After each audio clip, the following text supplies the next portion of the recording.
as much as possible sana, no, wag na tayong umabot sa magkaroon pa ng sign bago tayo magpalit ng transmission oil, no. Mas maganda yan as early as possible, maunahan na natin bago pa magkaroon ng problema. On the idea, pagdating ng mga 2 years or 40,000 kilometers, kung ano man yung mauna, dapat magpalit na tayo ng transmission oil. Although we can extend a little bit, pero yan na yung range na dapat na tayo magpalit ng transmission oil. Pero ano nga ba yung mga sign, no, na dapat na tayo magpalit niyan?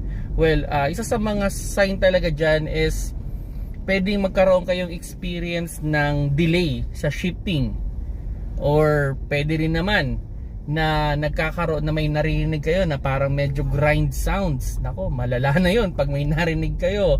Or pwedeng magkaroon ng parang amoy sunog sa inyong transmission.